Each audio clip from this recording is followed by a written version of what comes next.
The border stretched endlessly and without mercy, covered by a thick layer of winter snow. A snowstorm had been raging for 2 days, cutting off the small ranch from the limited civilization that existed beyond the mountains. It was Christmas Eve, a fact that only deepened the profound loneliness of Abel, a young rancher who lived alone on his family's property. Untouched by a woman's hands, he was unprepared for what the howling wilderness would bring to his doorstep. When he discovered them stealing provisions from his storage shed under the pale, snow-filtered morning light, he should have reached for his rifle. But something in their movements, a silent, coordinated grace through the swirling snow, something in the defiant set of their identical shoulders, froze him where he stood.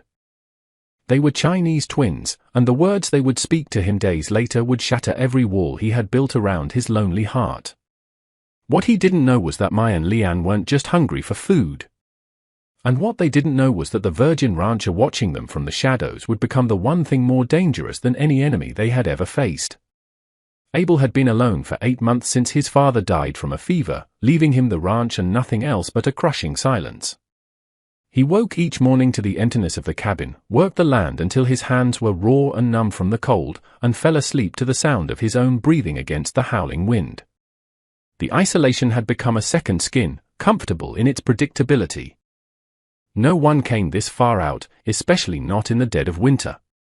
No one bothered him until the morning he heard the faint sound of movement in his supply shed. He grabbed his rifle from beside the door, his heart pounding against his ribs. Hired thugs had been spotted 2 territories over, men who killed for less than a horse. His boots made no sound on the freshly fallen snow as he approached the weathered wooden structure. The door hung open, creaking rhythmically in the wind. Inside, he could see shadows moving between the sacks of grain and preserved goods. Abel raised the rifle, his finger hovering over the trigger. Then a figure stepped into the weak light streaming through the doorway, and every thought in his head went silent. They were identical, so much so it took his breath away. Slender but strong, with black hair braided into 2 matching plaits that fell down their backs, dusted with snowflakes. Their skin was the color of pale tea, their features delicate but etched with a deep, weary hardship. They wore simple cotton trousers and tunics that had seen hard use, and they moved as one, a mirror image of quiet efficiency. 2 Chinese women, alone in a blizzard, stealing from his supplies with the calm focus of people who had done this many times before. Their eyes met his at the same moment. Dark, almond-shaped pools that held no fear, only calculation. They were measuring him, deciding if he was a threat. Their hands didn't move toward any visible weapon, but he could see the readiness in their bodies, the coiled tension of people who knew how to survive. Abel should have shouted, should have ordered them off his land, should have fired a warning shot, but the words caught in his throat. There was something in their faces, something raw and haunted that he recognized because he saw it in his own reflection every morning. One of them turned away from him deliberately and picked up a sack of dried meat. Not running, not asking permission, just taking what they needed as if he wasn't standing there with a rifle pointed at her back. His finger loosened on the trigger. Wait, the word came out rougher than he intended, his breath a cloud in the frigid air. They both froze, then slowly turned their heads to look at him over their shoulders in perfect synchrony, eyebrows raised in question or challenge. He couldn't tell which. Abel lowered the rifle. His hands were shaking, and he didn't know if it was from the cold, from fear, or something else entirely. You don't have to steal it, their eyes narrowed. They didn't trust him. He could see it in every line of their bodies, but they didn't leave either. They stood there holding the single sack of meat, waiting to see what he would do next, waiting to see if he was another white man with pretty words and ugly intentions. He took a step back, giving them space, giving them the option to run if they wanted. Take what you need. Just, don't come back. For a long moment, they stared at him. Then, without a word, they grabbed 2 more sacks each, slinging them over their shoulders with a strength that shouldn't have surprised him but did, and walked past him out of the shed. They were so close he could smell the cold air and a faint scent of jasmine on their skin. So close he could see the faint, identical scar above their right eyebrows. They did not express gratitude, did not glance back, but simply proceeded towards the forest edge where the wild terrain commenced, their gait long and purposeful. He observed until they vanished into the shadows among the cottonwood trees, his heart still throbbing, his mind filled with inquiries for which he had no responses. However, what Abel failed to perceive was that 50 paces into the woods, Mai and Leanne halted. They placed the sacks on the ground and turned to gaze back at the ranch house, at the young man standing motionless by his storage shed. And for the first time in half a year, something stirred within them that was not sorrow or fury. It was inquisitiveness, and inquisitiveness, they understood, was perilous. 3 days elapsed before Abel encountered them again. 3 days of constantly checking behind him, of being startled by shadows, of lying awake pondering if they would return, wondering if he desired their return. The snowstorm had passed, leaving behind a world of immaculate, hushed white. He was mending a fence along the eastern pasture when he sensed it. That tingling sensation of being observed. His hands became still on the rough, ice-covered timber, splinters pressing into his palms. He did not turn around. Did not wish to startle them if it was indeed them. Did not wish to appear fearful if it was not. Slowly, he resumed his work, driving the wooden post into the hard, frozen ground with steady blows of the mallet. Each impact sent vibrations up his arms. Perspiration ran down his back despite the biting cold air. And throughout it all, he felt those eyes upon him. After an hour, he could no longer endure it. He turned. One of them was standing at the edge of the tree line, perhaps 30 paces away, not concealing herself, merely observing. The morning sun reflected off the snow, catching the gleam of her black hair, and even from this distance, he could discern the intensity in her gaze. She was not looking at him in the manner one looks at a threat. She was scrutinizing him like a conundrum she was attempting to solve. Their eyes met, and neither moved. The air between them felt charged, heavy with something Abel could not articulate. His mouth became dry. His pulse quickened in a way unrelated to the physical exertion. She tilted her head slightly, and the corner of her mouth curved upwards. Not quite a smile, more as if she had discovered something amusing. Then she turned and vanished back into the forest. Abel stood there, hammer hanging loosely in his grasp, his breathing more rapid than it should have been. What were they doing? Why return merely to observe? The question revolved in his mind like vultures over a carcass, eroding his concentration for the remainder of the day. The following morning, they were there again, this time closer, seated together on a fallen log just beyond his property boundary. Arms crossed, watching him work on the corral gate. They made no effort to hide, no pretense of secrecy, simply sat there as conspicuously as the sunrise. He attempted to disregard them, which lasted perhaps 10 minutes before his curiosity prevailed. He put down his tools and walked towards them, each step crunching in the snow, feeling as though it carried more weight than it ought to. They did not move, did not react, merely watched him approach with those dark, inscrutable eyes. He stopped at the property line, an invisible demarcation none of them had yet crossed. Up close, he could perceive details he had previously overlooked, the way their clothing was worn but impeccably clean, the slight calluses on their fingers, the way they carried themselves like coiled springs, ready to burst into action at any moment. "Why do you keep returning?" His voice emerged rougher than intended. One of them, the one who appeared to be the spokesperson, responded, her English accented but clear. "You are not what we anticipated. What did you expect? Violence. Cruelty. The things white men typically offer." She stood, and the other rose with her in a single, fluid movement. They were not tall, but they carried themselves with a presence that made them appear larger. "But you provided us with sustenance, you allowed us to depart, why?" Abel swallowed with difficulty. The inquiry felt like a snare, yet he responded truthfully. "It appeared you required it more than I did." Their expressions underwent a change, not precisely softening, but the harshness seemed to diminish slightly. "You reside alone," the first individual stated. It was not a query, but he affirmed it nonetheless. "So do we," she uttered, and it sounded like an admission, like acknowledging a vulnerability she was unaccustomed to recognizing. The quiet extended between them, yet it was not uncomfortable. It was laden with matters none of them knew how to articulate. Abel could again detect the scent of jasmine on them, mingled with the cold pine aroma of the forest. He could observe the rise and fall of their chests as they respired, their breath forming mist in the atmosphere. My designation is Abel. They scrutinized him for another prolonged moment. Then the speaker declared, this is my sibling, Leanne. The names settled between them like stones dropped into tranquil water, with ripples extending outwards.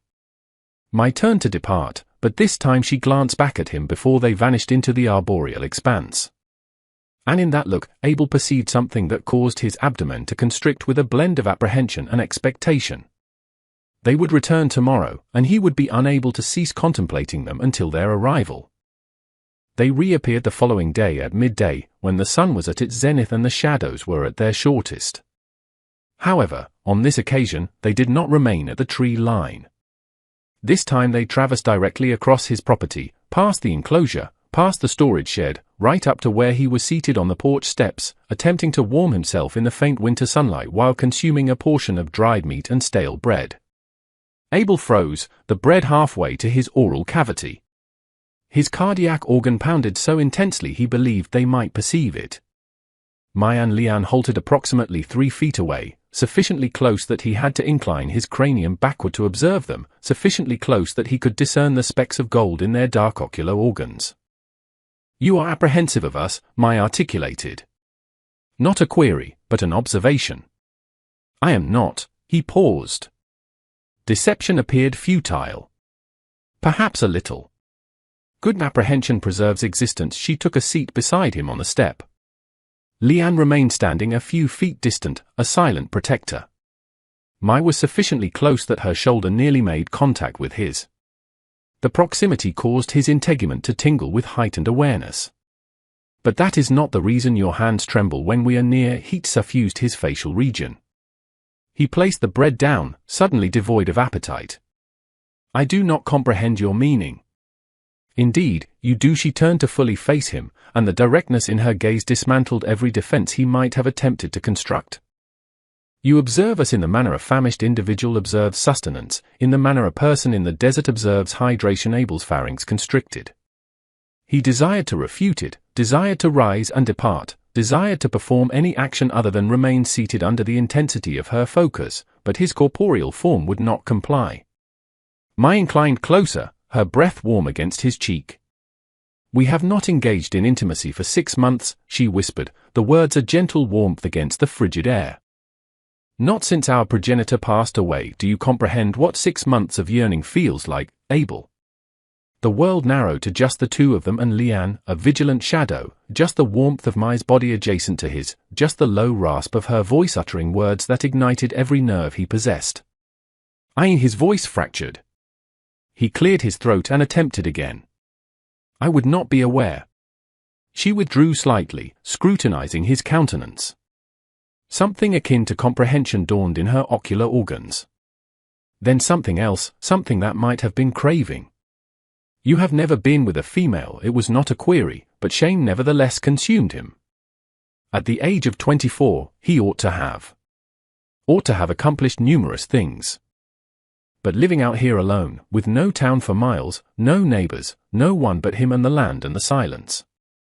"No," he admitted, the word barely a whisper. Mai's hand came up, her fingers tracing the line of his jaw with a touch so light it might have been imagined. Except his skin burned everywhere she touched. "That is not something to be ashamed of." "Then why do I feel like it is?" "Because you think it makes you less." Her thumb brushed across his lower lip, and his breath caught. "But maybe it makes you more." Before he could ask what she meant, before he could process the feeling of her hand on his skin, she and Leanne stood abruptly, their whole bodies going taut, heads turning toward the eastern trees. Abel saw then what they had heard before him, movement in the forest. Not one person, but several. "They are looking for us," Mai said, her voice gone flat and cold. The woman who had been touching his face was gone, replaced by the survivor he had first seen in his supply shed. Her hand went to the small knife at her belt, and Leanne's hand did the same. "Who?" "The men we ran from. We have been gone too long." She looked down at him, and for the first time, he saw something like regret in her eyes. "They will not understand why we are here." They will not understand you. 3 rough-looking men emerged from the tree line. White men armed with pistols and rifles, their faces hard with suspicion.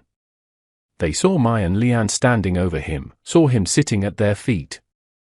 The lead man's eyes narrowed, and he barked something that Abel didn't understand but felt in his gut like a punch.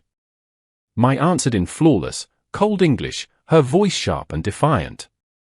The man took a step forward, his hand tightening on his pistol. The other 2 fanned out, surrounding them. Abel stood slowly, his hands visible and empty. His mind raced through options, none of them good. These men could kill him without breaking a sweat, could burn his ranch and ride away before anyone knew what happened. And the sisters, standing between him and them, looked like they were weighing whether to fight or run. The lead man spoke again, and this time my shoulders tensed. Whatever he said, it wasn't a request. It was a command. She turned to look at Abel one last time. In that look was everything they hadn't said, everything that had been building between them over these few short days, and something else, something that looked like a promise. Then she and Leanne walked toward the men, and Abel's hands clenched into fists at his sides, every instinct screaming at him to stop them, even though he knew it would mean his death. 2 nights later, Abel woke to the sound of something hitting his window. A pebble, then another. He grabbed his rifle and moved to the glass, heart pounding.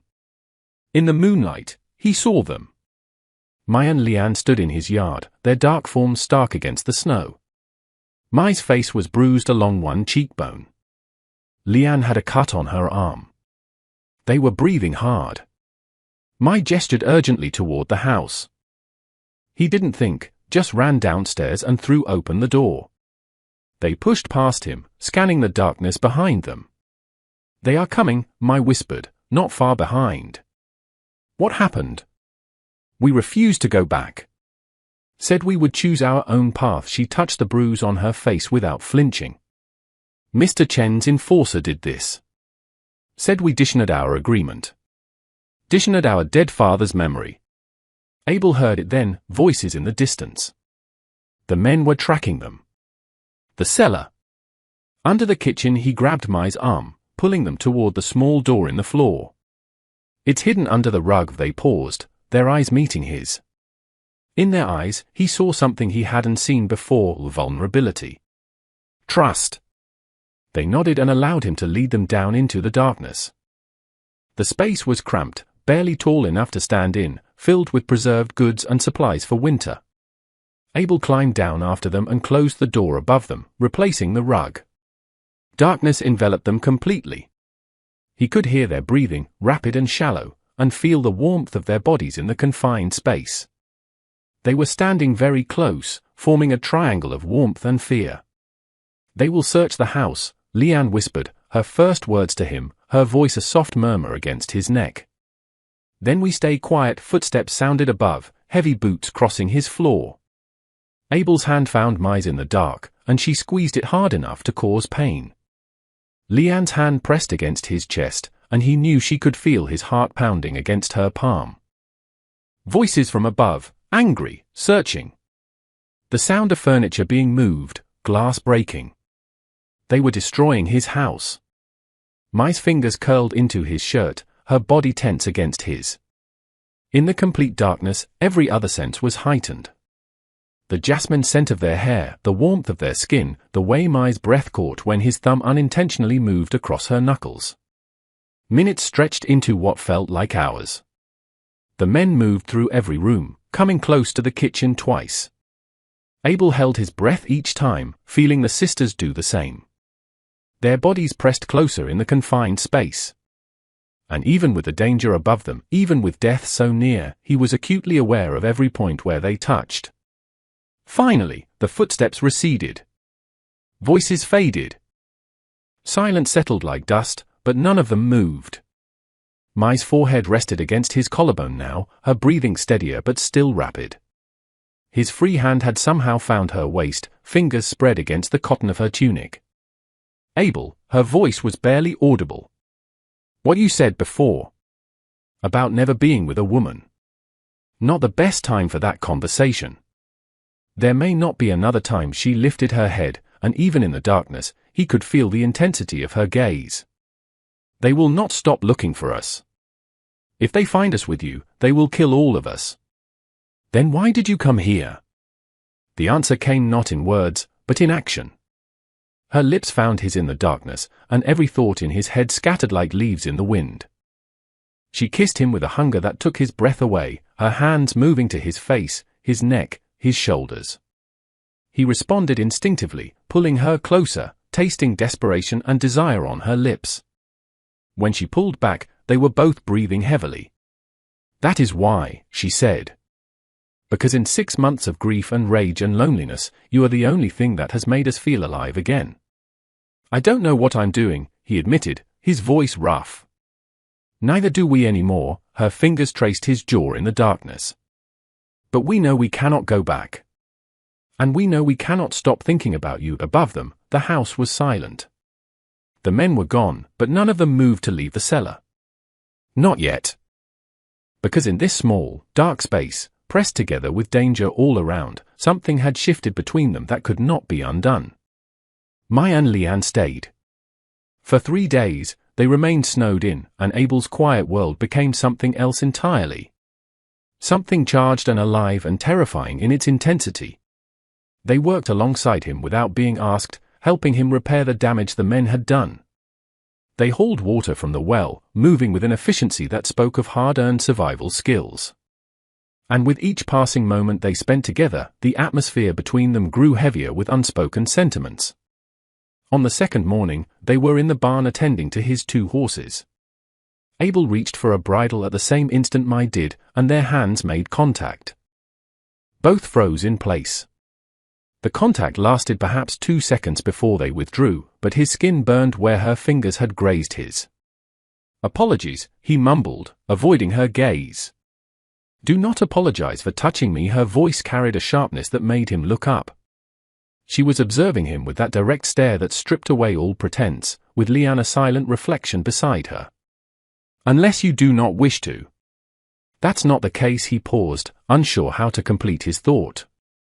Mai moved closer, near enough that he could discern the pulse throbbing at her throat. "You are apprehensive of desiring me. Of desiring us." "Why?" "Because I do not comprehend how to desire someone in this manner." The confession emerged raw and sincere. "Everything I know about you indicates you are perilous, that I should dismiss you. But every time I attempt to contemplate your departure, I cannot breathe properly." Something softened in her expression. She reached up and touched his face, her fingers gentle against his cheek. "You believe we are not fearful? We are terrified. 6 months prior, we interred our father. Swore we would never allow anyone close again. And then you appear with your tender hands and even tenderer heart, and we cannot restrain ourselves from desiring things we have no right to desire." "What things?" Instead of responding, she kissed him, more slowly this time than in the cellar. Less desperate, more intentional, learning the contour of his mouth, his taste. His hands found her waist, drawing her nearer, and she emitted a low sound in her throat that sent warmth throughout his entire body. When they separated, both breathing heavily, she rested her forehead against his. "That. We desire that. Desire to experience something other than sorrow. Desire to recall what it is to be touched with tenderness instead of as an object. And I desire." He trailed off, suddenly bashful despite having just kissed her. "Articulate it." "I desire to know what it feels like to be with someone. To no longer be solitary." His hands tightened on her waist. "But more than that, I desire it to be you. Not just anyone. You too." Mai pulled back sufficiently to observe him fully. "You make it exceedingly difficult to maintain our defenses, Abel." "Good," he surprised himself with the utterance, with the conviction behind it. "Because you have already dismantled all of mine." That evening, they sat by the fire as the wind howled outside. Abel was positioned in the middle, Mai's shoulder touching his on one side, Leanne's on the other, their hands intertwined. None spoke extensively. They had no need to. The silence was comfortable, filled with the crackling of the fire and the whistling of the wind. "Tell me about him," Abel said finally. The individual you fled from. Mai remained silent for a prolonged moment. His name is Mr. Chen. He held my father's financial obligations. When our father passed away, he claimed us as recompense. Intended to sell us as wives to his business associates.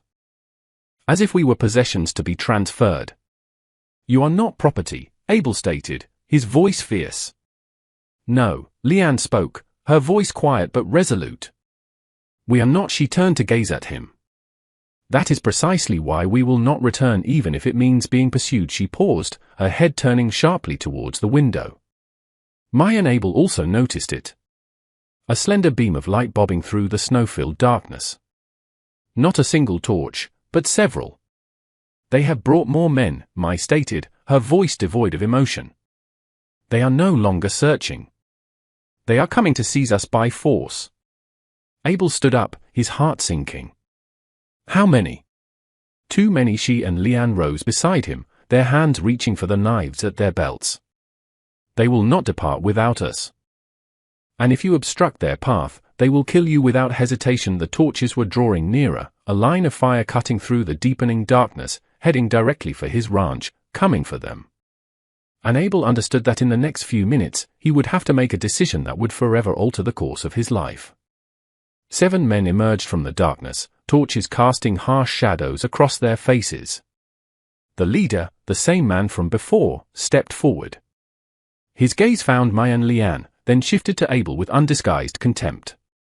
He spat on the snow-covered ground. The girls are coming with us. Chen is weary of waiting. Mai responded, stepping in front of Abel, with Lian positioned at her side. We are not going anywhere. The man laughed, a harsh, unpleasant sound. That is not your decision to make, sweetheart. You belong to Mr. Chen. You dishonored your father's debt by fleeing. You return now, or we will burn this place to the ground with this farm boy inside. He gestured with his torch. Chen has other buyers awaiting. This is not negotiable. Abel looked at the 7 armed men, looked at the torches, looked at the 2 women standing rigidly beside him, caught between 2 worlds. Every instinct he possessed screamed that he should retreat, let them go, save himself. He was merely one man against 7 hired gunmen.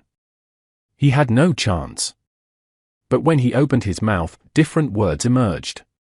No. The single syllable pierced the night.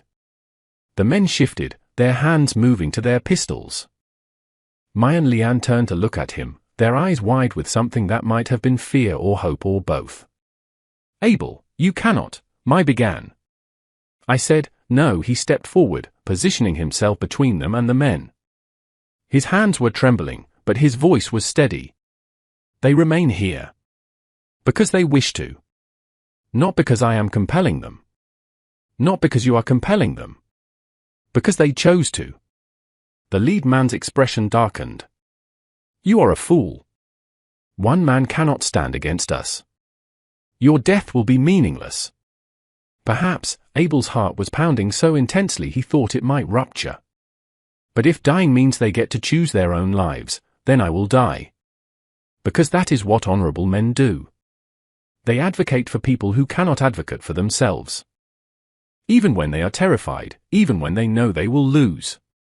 Mai made a sound behind him, something between a gasp and a sob. Her hand tightened on his shirt, and Lian's found his other arm. The lead man observed Abel for a prolonged moment. Then he almost smiled. Why? Why would you sacrifice your life for 2 runaways who are not your own? Abel did not hesitate. They belong to me, and I belong to them. We chose each other. When he uttered those words, a change occurred in the men's postures. The leader's gaze moved between Abel and the sisters, observing something that caused him to pause. He was a hired enforcer, not a fanatic. He was compensated to retrieve property, not to perish in a futile gunfight over a principle. He assessed the determined expression on Abel's face, the lethal stillness of the 2 women behind him, and the single rifle in Abel's hands. He spat again. They are not worth the ammunition. Chen can find other girls. He turned away. Let us depart. The other men followed, their torches vanishing back into the forest. Before the leader completely disappeared, he glanced back one last time, not at the sisters, but at Abel. And in that look was something that could have been respect. They remained in the yard long after the torches disappeared, still in their defensive formation, neither speaking. The gravity of what had just transpired weighed heavily upon them. They had chosen exile, had chosen him over the known evil. "You did not have to do that," Mai said finally, her voice hoarse. "Stand in front of us in that manner. You could have died." "I know." "Then why?" Lian asked, her voice soft. Abel turned to face them fully. In the moonlight, he could see tears streaming down their cheeks, the first time he had witnessed them cry.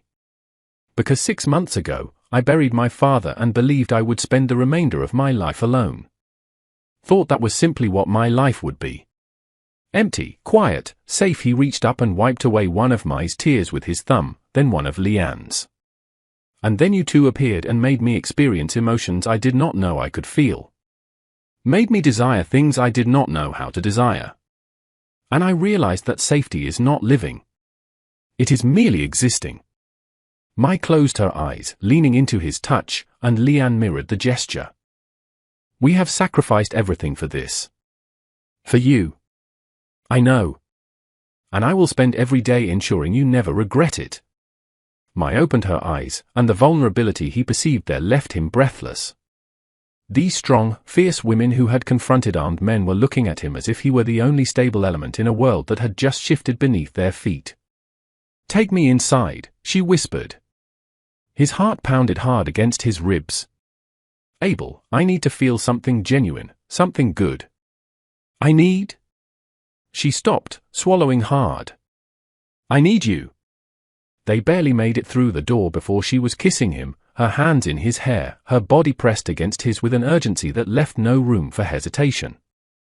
He responded instinctively, backing her toward the stairs, stumbling over his own feet in his haste. Lian followed silently, closing and barring the door, a guardian to the last. "Slow down," Mai murmured against his mouth, even as her hands tugged at his shirt. "We have time now. All the time we require." They reached his bedroom, and suddenly the urgency transformed into something else. Something tender. Mai's hand slowed as she unbuttoned his shirt, her fingers tracing the contours of his chest with a gentleness that made him shiver. He touched her in return, fumbling with the ties of her tunic, clumsy but careful. "I do not know what I am doing," he admitted, his voice trembling. "Neither do I." She cupped his face in her hands, compelling him to meet her eyes. "The men our father would have selected for us, it would have been a matter of duty. With Mr. Chen, it was about possession. I don't know how to approach this slowly, how to make it signify something beyond just physical intimacy. Then we'll figure it out together." What followed was clumsy and hesitant, yet perfectly flawed in its imperfection. Mai guided him with gentle hands, showing him where to touch, how to move. He learned the contours of her body in the darkness, every mark, curve, and sensitive spot. She gasped when he kissed the hollow of her throat, arched into him when his hands found her hips. When they finally united, she made a sound that was half sob, half moan. And he understood this wasn't merely physical release. This was two individuals who had been solitary for too long, discovering belonging, finding solace, finding peace. Afterward, they lay intertwined, skin damp with perspiration, breathing heavily. Mai's head rested on his chest, his hand moving slowly up and down her spine. Lian sat in a chair by the window, a silent silhouette against the moonlight, watching over them. 6 months, Mai said finally, her voice quiet. For 6 months, we thought we would never feel secure again. Thought we would carry sorrow and rage until they consumed us. And then you appeared with your tender heart and your impossible bravery, and everything changed. Abel pressed a kiss to her hair. I was so scared. I know. We could feel you trembling. She lifted her head to look at him, and in her eyes was something warm and gentle that he had never witnessed before. But you did it anyway. That is what courage is. Not the absence of fear, but acting despite it. My father used to say that. He was a wise man. She settled back against his chest, her fingers tracing idle patterns on his skin. What happens now, Abel? We cannot return. Those men will not pursue us again. But we are alone in this world, except for you. Then we build something new. Together he tightened his arms around her. Stay here. Help me manage this ranch. We'll make it work somehow. You make it sound easy. Maybe it is. Maybe we've all been complicating it more than necessary by trying to do everything alone. He felt her smile against his chest. Besides, I need someone who actually knows how to repair a fence properly. I've been doing it incorrectly for months. Her laugh was soft and genuine, and he realized it was the first time he had truly heard her laugh. From the chair, he heard Leanne let out a small, soft sound of amusement. The sounds of it filled something inside him he hadn't known was empty. 3 months passed, and the harsh winter gave way to a vibrant spring. The ranch that had been Abel's solitary confinement became something entirely different, a home, a life, a future he had never dared to envision. Maya and Leanne moved through the property with the assurance of people who belonged there. Leanne, with her quiet patience, had calmed the mare that had been nervous since his father died. Maya, with her sharp intellect, had expanded the garden, planting herbs and vegetables. Together, they transformed the empty spare room into a workspace where they crafted goods they could trade at the distant settlement. Abel watched them one morning from the porch, a coffee cup warm in his hands. They were in the corral with the horses, their movements a fluid, synchronized dance of certainty and skill. They were different now. He was different now. He could feel it in the way he carried himself, the way he no longer flinched at his own shadow, the way he could look at his reflection and see someone who had chosen courage over safety, who had stood up to armed men, who had learned what it meant to truly be with another person, body and soul. Mai looked up and caught him watching, her mouth curved in that small smile that still made his heart skip a beat. She and Leanne walked over, climbing the porch steps and settling beside him on the bench he had built, one on each side. Their shoulders pressed against his uncomfortable familiarity. You are staring again, Mai said, taking his coffee and stealing a sip. Can't help it, I still can't believe you're real. We are very real, Leanne said, a small smile gracing her lips. She handed the cup back, her fingers lingering on his. And we are not going anywhere. They sat in comfortable silence, watching the sun climb higher. In the distance, birds called to each other. The horses moved peacefully in the corral. Everything was still and right in a way it had never been before. Do you regret it? Abel asked quietly. Giving up everything. Mai was silent for a moment. We gave up a life where we had no voice, no choice, where we would have been passed from one man to another like a possession. She turned to look at him, her eyes clear and certain. What we found here is worth more than everything we left behind. We found freedom. We found partnership. We found a man who sees us as equals, not a burden or a prize. I found the same thing, he said, setting down the coffee cup and taking both their hands in his. You saved me, you know. I was just existing, waiting for life to happen to me.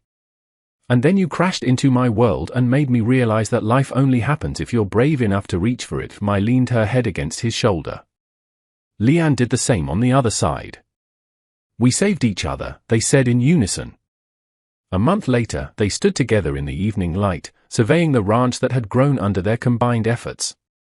The fences were strong, the garden thrived, the horses were healthy and well-trained. They had built something real, something that would last.